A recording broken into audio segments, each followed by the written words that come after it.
Shalom, kita bertemu kembali dalam pembahasan pelajaran sekolah sahabat bersama saya Pendeta Deo Sompotan lewat channel ini. Dan puji Tuhan pada kesempatan yang indah ini, saya bersama-sama dengan sahabat saya untuk kita akan membahas pelajaran sekolah sahabat kita pada pelajaran yang kedua dalam triwulan yang ketiga ini. Saya akan kenalkan sahabat saya Pendeta Dwi Cahyono. Shalom Pendeta, apa kabar? Shalom, Pak Pendeta. Puji Tuhan, kabar baik. Puji Tuhan. Terima kasih Puji sudah bisa Tuhan. bergabung bersama-sama dengan saya untuk kita dapat mendiskusikan ataupun membahas pelajaran sekolah sahabat kita pada triwulan ini. Dan kita baru tiba di pelajaran yang kedua dari judul besar pelajaran kita sepanjang triwulan ini, yaitu menjalin persahabatan untuk Allah, sukacita berbagi dalam misinya. Dan pada pelajaran yang kedua ini, judul kita adalah kesaksian yang menyenangkan. Kuasa kesaksian pribadi. Sebelum kita akan masuk di dalam pembahasan pelajaran sekolah sahabat kita, saya menyampaikan kepada saudara-saudara yang baru bergabung dengan channel ini, baru melihat akan channel ini dan belum subscribe, saya berikan waktu bagi saudara-saudara untuk subscribe. Subscribe itu gratis, mudah, dan gampang. Anda bisa turun ke bawah dan baca ada tulisan berwarna merah subscribe berupa tombol, silakan itu diklik. Dan klik di sampingnya ada lonceng notifikasi, supaya Anda boleh mendapatkan pemberitahuan. Aktifkan itu, sehingga ketika kami mengupload video lewat channel ini, Anda boleh mendapatkan pemberitahuan. Berikan tanda like untuk video ini, dan silakan mengisi kolom komentar untuk bertanya menyangkut materi yang sementara kami bahas. Pasti kami akan jawab, dan share juga ini untuk jadi berkat pencerahan bagi saudara, keluarga, atau jemaat untuk dapat mengetahui akan pelajaran sekolah sahabat dengan lebih baik lagi lewat pembahasan yang akan kami sajikan. Mari kita berdoa sebelum kita akan memulai diskusi pelajaran sekolah sahabat kita pada saat ini. Kita berdoa. Bapa kami yang di sorga, kami datang kepadamu menaikkan syukur dan terima kasih oleh karena kesempatan yang baik Tuhan berikan. Kami boleh memiliki waktu untuk mempelajari pelajaran sekolah sahabat, mendiskusikan, membahas akan pelajaran yang kedua dengan hamba Tuhan, Pendeta Dwi Cahyono. Kami membutuhkan kuasa Roh Kudus-Mu agar pelajaran ini boleh kami ulas dengan baik dan boleh dapat memberikan pengertian bagi siapa saja yang dapat menyaksikan akan tayangan ini dengan pemaparan yang sederhana. Pengertian itu datang lewat tuntunan kuasa Roh Kudus, sehingga apa yang kami ulas dapat juga dimengerti dengan baik dan menuntun kepada mempraktekkan dengan baik juga apa yang akan kami sajikan. Terima kasih, berkati hamba-Mu Pendeta Dwi akan membahas bersama-sama dengan hamba-Mu. Kiranya kuasa Roh Kudus Tuhan tetap menuntun kami. Di dalam nama Yesus kami persembahkan doa ini. Amin. Amin. Kesaksian yang menyenangkan, kuasa kesaksian pribadi. Ada beberapa ayat yang melandasi atau menjadi fondasi bagi pelajaran sekolah sahabat kita sepanjang minggu ini, yaitu Markus 5 ayat 15-20, Markus 16 ayat 1-11, Kisah 4 ayat 1-20, 1 Yohanes 1 ayat 1-3, Galatia 2 ayat 20, dan Kisah 26 ayat 1-32. Sementara ayat hafalan kita terdapat di dalam Kisah Para Rasul 4 ayat 20. Saya ingin bacakan, sebab tidak mungkin bagi kami untuk tidak berkata-kata tentang apa yang telah kami lihat dan yang telah kami dengar. Jadi dari ayat hafalan ini menjadi satu dasar yang sangat baik untuk menopang judul yang telah ditentukan oleh tentunya penulis pelajaran sekolah sahabat tentang bagaimana kemudian menyampaikan apa yang didengar dan menyampaikan pula apa yang telah dilihat. Kesaksian yang menyenangkan, kuasa kesaksian pribadi. Seberapa berkuasa kira-kira kesaksian pribadi Pendeta Dwi ketika disampaikan itu kepada orang lain? Adakah pengalaman bagaimana satu kesaksian pribadi lalu disampaikan, lalu bisa menilai, wah sangat berkuasa kesaksian yang saya bagikan? Silakan, Pendeta Dwi. Baik, kalau kita mau bandingkan misalnya begini.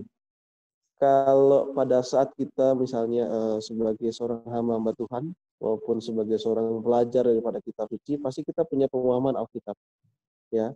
Kita punya penafsiran dan lain sebagainya. Ketika kita menyampaikan itu, maka itu biasa saja dibantah, dan penafsiran saja biasa kita itu bisa saja menemukan celah untuk dicari kelemahannya dan Kelemahannya. dibantah. Iya.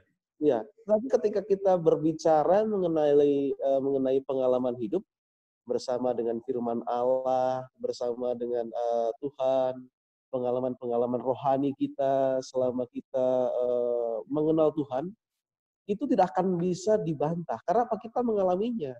Ketika dibantah, loh, aku itu lo mengalami sendiri begitu.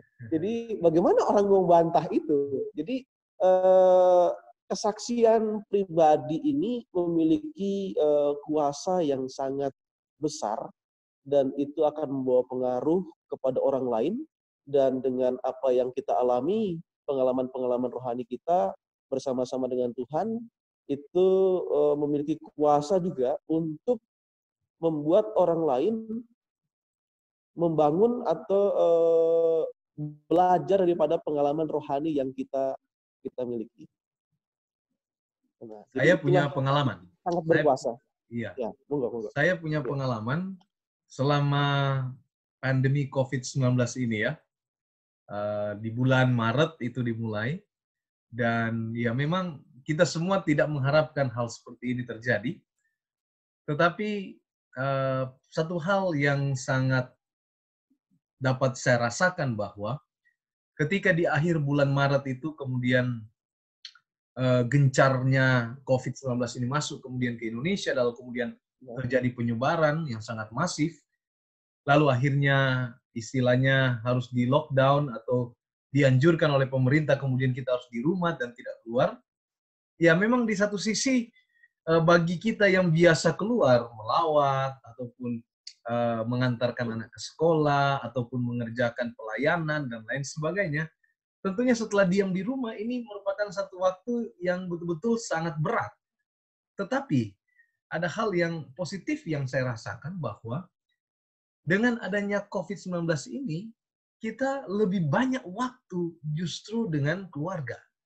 Dan tensi kehidupan kita yang tadinya pergerakannya cukup tinggi, ini sepertinya di cooling down, ya, diturunkan, ya, kita menjadi lebih tenang, ya, kita lebih banyak waktu belajar, baca Alkitab lebih sering lagi, berdoa bersama keluarga lebih sering lagi, dan melakukan kegiatan-kegiatan positif lebih sering lagi. Ini kesaksian yang mungkin saya bisa angkat baru-baru ini daripada pengalaman yang boleh di-sharing, dan ini menyangkut juga pelajaran ini bahwa ada kuasa di dalam kesaksian yang kita sampaikan. Lalu kemudian Pendeta Dwi bisa kemudian menggambarkan bagaimana fokus dari pelajaran ini tentang kesaksian-kesaksian di dalam Alkitab yang dialami oleh Yesus, oleh murid-murid Yesus, yang memberikan dampak kepada kita sekarang ini yang membaca akan kesaksian-kesaksian itu.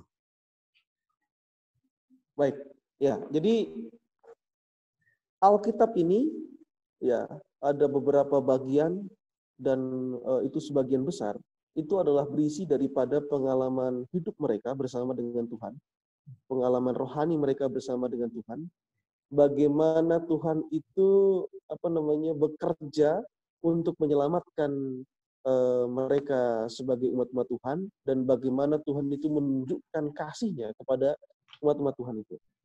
Nah, ini memiliki kuasa yang sangat besar, dan oleh sebab itu bagi kita sebagai umat-umat Tuhan, kita juga perlu bersaksi sebagaimana mereka bersaksi.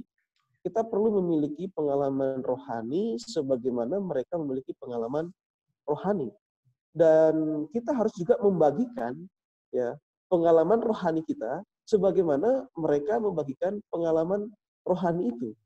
Dan kesaksian-kesaksian itu sudah membuat banyak sekali ya, tidak terhitung jumlahnya, ya, yang akhirnya mereka memuliakan nama Tuhan setelah melihat kesaksian mereka, ya.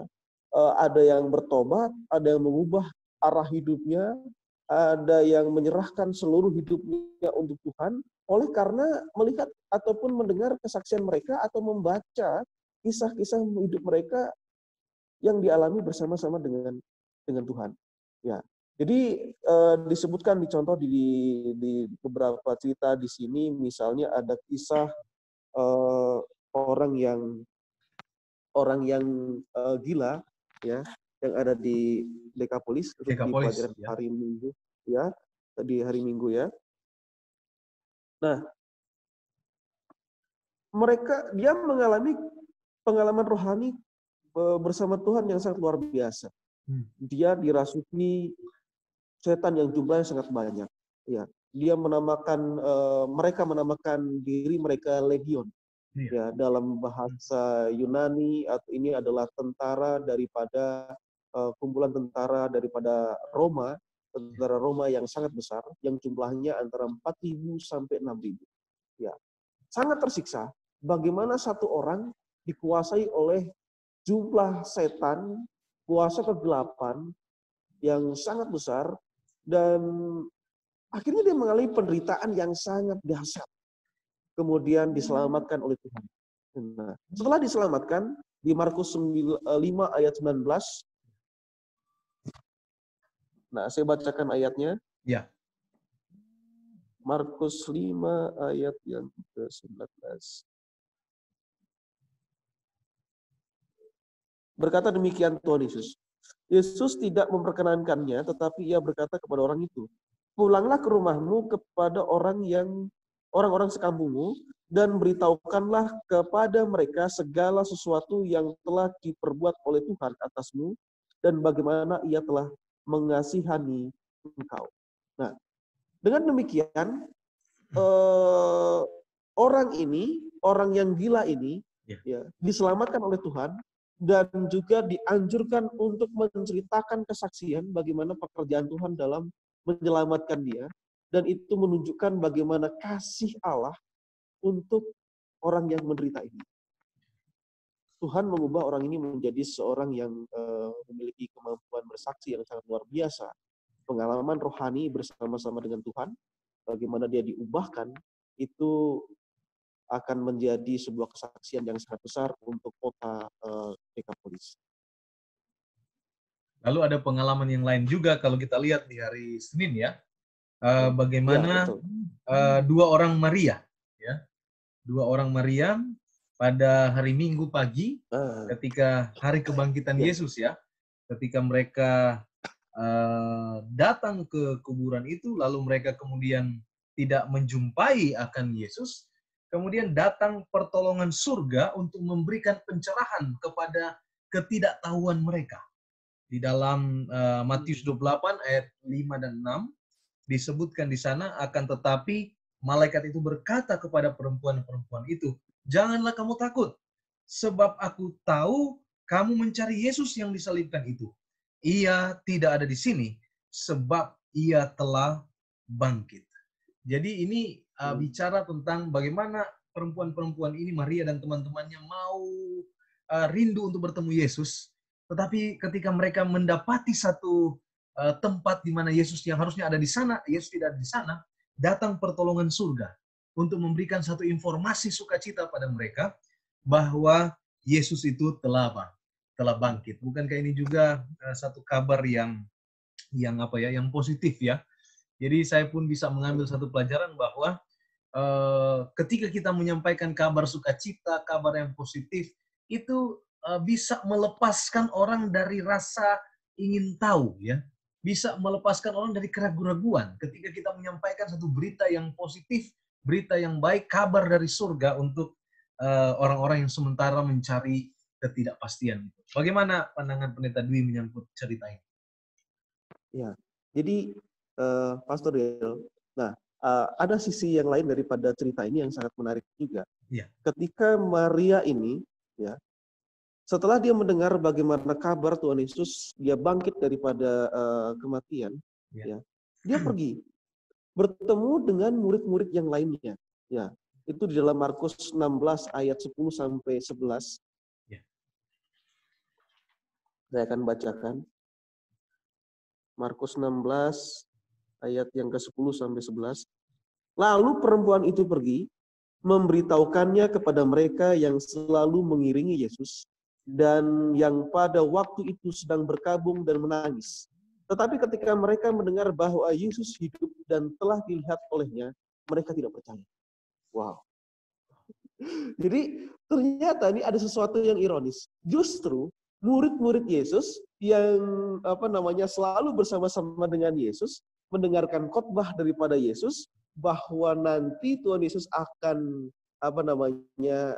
mati, kemudian mati disalibkan dan dibangkitkan pada hari yang ketiga. Justru murid-murid itu tidak percaya. Nah, pekabaran daripada pekerjaan Yesus selama di muka bumi ini, mulai daripada kelahirannya, pelayanan-pelayanannya, kemudian sampai kematiannya, itu adalah salah satu materi kesaksian yang sangat penting, dan itulah menjadi materi kesaksian yang utama di kitab Perjanjian Baru. Tetapi ada sesuatu yang ironis, bahwa ternyata murid-murid Yesus itu sendiri pada waktu pertama kali akan diberitakan mengenai kebangkitan Tuhan Yesus, mereka tidak percaya. Nah, ini pelajaran penting nih. Memang kalau bersaksi mengenai kebangkitan Tuhan Yesus ini adalah sangat penting, tetapi seringkali kita akan mendapatkan penolakan di mana ada banyak orang yang tidak percaya, dan banyak sekali orang yang tidak percaya bahwa Yesus bangkit daripada kematian pada hari yang ketiga. Ya, kita tidak perlu berkecil hati. Ya, kenapa? Murid-murid juga pada awalnya juga mereka tidak percaya bahwa Yesus itu bangkit daripada kematian. Nah, jadi ini mungkin kisah sisi menarik dan juga ironis, ya. Tetapi ini cukup menguatkan bagi kita sebagai para saksi daripada Tuhan. Kita tidak perlu kecil hati ketika kita menyampaikan pekabaran tapi tidak mendapatkan respon yang baik. Saya melihat juga di sini, bahwa dua jenis orang yang menerima kabar sukacita. Para perempuan tadi, ketika mereka mendapatkan kabar dari malaikat, mereka diliputi dengan kegembiraan karena Yesus telah bangkit. Namun, ada juga orang yang merespon kabar baik itu dengan cara yang lain. Misalnya tidak percaya, dan lain sebagainya. Itu adalah contoh nyata. Murid-murid Yesus ketika mendapatkan kabar dari para perempuan ini, mereka justru tidak percaya. Itu yang disampaikan tadi agak ironis. Jadi ketika di satu sisi kabar sukacita memberikan kegembiraan, tetapi juga hati-hati bahwa di sisi yang lain, di orang yang lain, ketika kita menyampaikan satu kabar sukacita, bisa jadi orang itu apa? Menolak, ya. Orang itu tidak merespon dengan baik. Kemudian bagaimana dengan kiprah, keberanian daripada Petrus dan Yohanes, ya. Tentunya ini dalam zaman perintisan gereja dalam perjanjian baru. Disampaikan oleh pelajaran ini begitu meledak pertumbuhan daripada orang-orang Kristen di waktu itu. Kira-kira apa peran daripada kesaksian pribadi terhadap meledaknya pertumbuhan gereja di waktu itu? Ya. Murid-murid daripada Tuhan Yesus hampir semua, bahkan semua, memiliki masalah bagaimana karakter juga. Mereka bersama-sama dengan Tuhan, tetapi tidak semuanya mereka itu memahami bagaimana pekerjaan Tuhan sebagaimana mestinya. Bahkan ada seorang Yudas yang pada akhirnya gagal menjadi murid-murid Tuhan Yesus. Nah, semua murid-murid Tuhan Yesus punya masalah. Termasuk juga Petrus. Ya. Tetapi ketika dia menerima Roh Kudus, ya, pada hari Pentakosta itu, ya, mereka menerima baptisan Roh Kudus, mereka diubahkan, ya, diubahkan, dan mereka menjadi saksi yang sangat kuat dengan kuasa yang sangat besar, yang tidak bisa ditahan, tidak bisa dibendung, dan akhirnya itu menjadi pengaruh yang sangat luar biasa. Jadi kuasa Roh Kudus, kemudian pengalaman pribadi bagaimana bergumul dengan Roh Kudus dan dia diubahkan, ya, dan menimbulkan keberanian yang kuat, itu akan menjadi kesaksian yang sangat dahsyat dan memiliki kekuatan yang tidak dapat dibendung oleh manusia. Jadi di sini kita bisa melihat di pelajaran hari Selasa ini bahwa ada peranan Roh Kudus untuk mengubahkan kehidupan kita, mengubahkan kesaksian kita. Tadinya Petrus dan Yohanes ini bukan orang terpelajar, mereka bukan siapa-siapa ya, mereka ini adalah kita tahu latar belakangnya seorang nelayan, tetapi ketika Yesus lewat kuasa Roh Kudus mengubahkan kehidupan mereka, kesaksian mereka ini menjadi sungguh luar biasa dampaknya kepada orang banyak. Demikian pula dengan kita ya sekarang ini.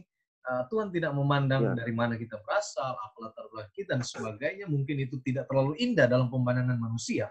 Tapi ketika Tuhan mengubahkan hidup kita, ketika Roh Kudus bersama-sama dengan kita, maka kesaksian sederhana saja pun yang kita bisa bagikan, asalkan Roh Kudus ada dalamnya, itu bisa mengubahkan banyak orang ya. Seperti pengalaman daripada pertumbuhan gereja yang mula-mula di mana ada 3.000 orang yang dibaptiskan pada hari Pentakosta, ribuan orang ditambahkan dalam gereja dalam Kisah 4 ayat 2. Ada lagi satu pengalaman, Pastor. Di pelajaran hari Rabu ini, di Kisah 26, Paulus. Kalau Paulus ini dia bersaksi single fighter, dia bersaksi bukan di hadapan orang sembarang, tapi dia bersaksi di hadapan seorang raja, yaitu Raja Agripa. Kira-kira pelajaran apa yang kita bisa ambil dari pengalaman Paulus ini untuk kita implementasikan di dalam kehidupan saat ini, di mana seorang rasul bisa bersaksi di hadapan raja. Kira-kira keberanian seperti apa yang Paulus ini miliki, yang kemudian ini boleh menjadi tips bagi kita? Keberanian, kemudian dikombinasikan dengan kuasa Roh Kudus, ya, itu ketika digunakan oleh Tuhan, itu menjadi sebuah kuasa yang sangat besar untuk pekerjaan Tuhan. Ya. Ada banyak orang yang mendapat kuasa daripada Roh Kudus, tapi masih takut-takut, sehingga dia tidak bisa digunakan oleh Tuhan. Susah gitu, susah. Ya. Nah, Tuhan unik. Ya. Paulus ini adalah orang yang memiliki kuasa, yang memiliki keberanian yang sangat kuat. Dia adalah orang yang tadinya memang menggebu-gebu dan dia melayani Tuhan dengan sebagaimana mestinya walaupun awalnya dia salah langkah. Ya. Tapi dia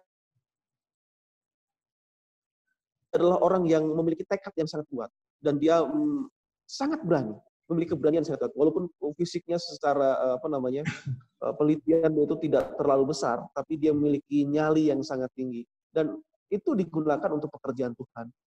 Jadi ketika keberanian dikombinasikan dengan kuasa Roh Kudus, itu menjadi sebuah kesaksian yang sangat besar. Dia bersaksi di mana saja, di penjara dia bersaksi, gitu. Sedang ditangkap di kerumunan orang mau dianiaya dia bersaksi, ya luar biasanya gitu.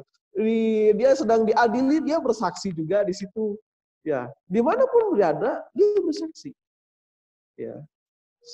Jadi saya berpikir sebagai umat-umat Tuhan, saya sendiri sebagai seorang hamba Tuhan, saya ingin juga memiliki keberanian yang seperti ini. Dan kita perlu melatihnya.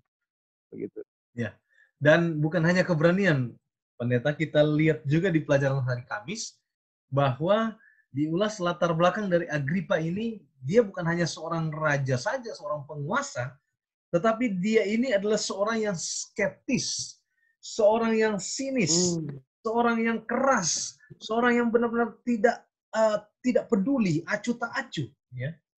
Tetapi ketika berhadapan dengan Paulus dan kesaksian pertobatannya, selain tadi ada keberanian, Paulus juga menampilkan yang namanya keramahan, ya, kebaikan hati. Dan ini yang meluluhlantahkan hati keras daripada Agripa, ya.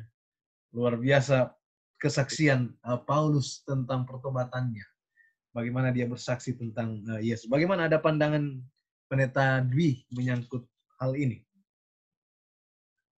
Ya. Memang kita di sini bisa melihat bagaimana Petrus Paulus, kemudian orang yang gila tadi, Ya. ada banyak tokoh-tokoh lain, misalnya ada wanita Samaria, kemudian ada ya ada orang yang disembuhkan daripada kusta, ya.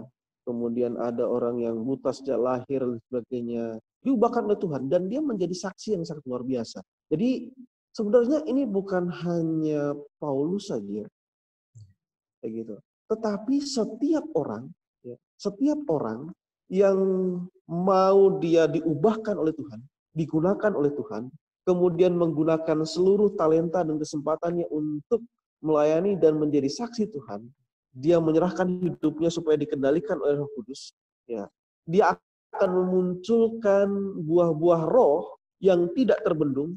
Dia akan menjadi orang mengalami perkembangan yang sangat pesat. Mungkin awalnya dia adalah misalnya orang gila, ya kan? Perumpamaan Tuhan ini sudah biji sesawi, sudah tumbuh nanti menjadi pohon yang sangat besar. Orang tidak sangka-sangka dia bisa mengalami seperti itu. Dan contoh Paulus saja, nggak sangka-sangka dia bisa menjadi saksi Tuhan seperti ini. Padahal awalnya dia adalah statusnya penganiaya Tuhan, begitu. Nah, kita bisa melihat bagaimana pekerjaan Roh Kudus bagi orang-orang yang mau menyerahkan hidupnya, mau diubahkan, dan dia mau bersaksi. Dan dia menggunakan talentanya. Nah, sangat luar biasa hasilnya. Baik, kita telah melihat beberapa contoh dan telah kita ulas pelajaran kita sepanjang minggu ini.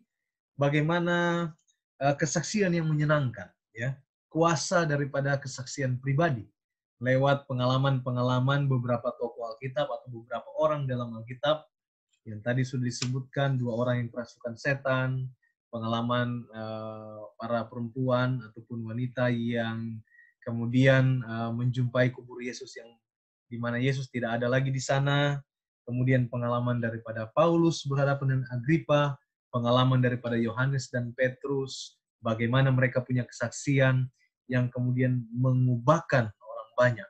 Kira-kira sebagai kesimpulan mungkin daripada apa yang kita sudah ulas bersama, pada tadi boleh sampaikan bagaimana caranya kemudian saya ataupun saudara yang menyaksikan untuk boleh menjadi seperti mereka.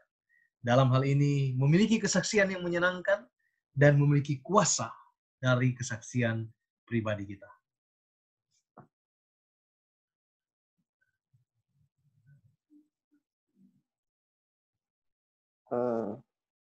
Saya kasih kesimpulan ya. Iya. Baik. Kesaksian yang menyenangkan dan juga kuasa kesaksian pribadi. Nah, berdasarkan dengan ayat inti kita, Kisah Para Rasul 4 ayat 20 berkata, sebab tidak mungkin bagi kami untuk tidak berkata-kata tentang apa yang telah kami lihat dan yang telah kami dengar. Terus, saudara, Pendeta Del, ya, ada sebuah hukum, dan itu hukum ini adalah berbunyi demikian. Ini hukum yang menurut saya berdasarkan ayat ini. Ya. Ketika kita dikuasai oleh Roh Kudus dan kita mau menyerahkan hidup kita bagi Tuhan dan kita mau dikendalikan sepenuhnya oleh Roh Kudus, kita memiliki pengalaman rohani bersama-sama dengan Tuhan, dengan firman-Nya, dan juga kita diubahkan oleh Roh Kudus itu berdasarkan semua yang kita ketahui itu, dan kita menjadi pengikut Tuhan yang baik, maka kita akan menjadi saksi secara otomatis. Ya. Dan kesaksian itu, ya kan, tidak bisa dibendung. Roh Kudus itu akan mendorong kita untuk menjadi saksi. Ya. Roh Kudus itu akan mendorong kita akan menjadi saksi, walaupun kita mungkin tidak bisa tidak bisa berkata-kata, akan diubahkan memiliki kata-kata. Tadinya kita takut-takut, kita sombong, kita kasar dan sebagainya, akan diubahkan, ya, sehingga kita akan memiliki kesaksian yang menyenangkan, yang bisa membuat orang lain akhirnya memuliakan Tuhan. Kita akan dibentuk, diperhalus, ya, disucikan, sehingga kita akan menjadi saksi yang tidak bisa dibendung dan tidak bisa disangkal, ya. kita akan memiliki kesaksian pribadi yang bisa membuat orang lain bersuka cita untuk mencari Tuhan maupun untuk memuliakan nama Tuhan.